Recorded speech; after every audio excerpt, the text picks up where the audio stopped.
Time యూపీఎస్సీకి tuitions only in Tirumala IAS institute Chaitanyapuri. Call చేసి ఇప్పుడే జాయిన్ అవ్వండి. భార్యకు ప్రేమించిన వ్యక్తితో వివాహం చేశాడు భర్త. పెళ్ల 2 పిల్లలున్నా ఆమె వేరే వ్యక్తితో ప్రేమలో పడింది. భర్తతో ప్రియుడే ముద్దంటూ వారించింది. దీంతో ఆమె మాటను తిరస్కరించలేక పెద్దల సమక్షంలో వివాహం జరిపించాడు. పిల్లల భవిష్యత్తును తానే చూసుకుంటారని, మీరు సంతోషంగా ఉండాలంటూ పెద్ద మనిషిగా దీవించాడు. అయితే భర్త స్వయంగా భార్యకు పెళ్లి చేసిన వార్త వైరల్గా మారడంతో ఈ విషయంపై స్పందించిన భర్త చెప్పిన మాటలు తెలిస్తే జాలిపడక ఉండలేరు.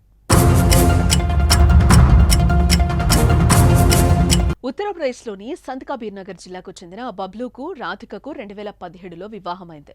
వీరికి 2 సంతానం. ఇదిలా ఉంటే భార్య రాధిక విశాల్ కుమార్ అనే వ్యక్తితో వివాహేతర సంబంధం పెట్టుకుంది. ఈ విషయం తెలుసుకున్న భర్త బబ్లూ ఆమెను ప్రశ్నించాడు.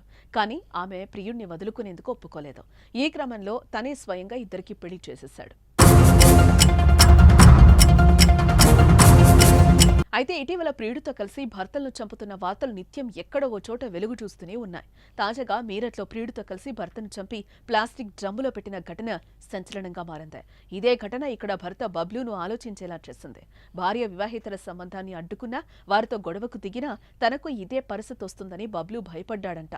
ఒకవేళ ఆవేశంలో తాను భార్యను ఏమైనా చేసినా ఇద్దరికూ వచ్చింది ఏమీ లేదంటూ ఆలోచించాడంట. దీంతో భార్య ప్రేమించిన వ్యక్తికిచ్చి పెళ్లి జరిపించాడు బబ్లూ. ఇక మొదట కోర్టులో తన భార్య ఆమె ప్రేమికుడు వివాహం జరిపించాడు. ఆమె వారిని ఒక ఆలయానికి తీసుకెళ్లాడు.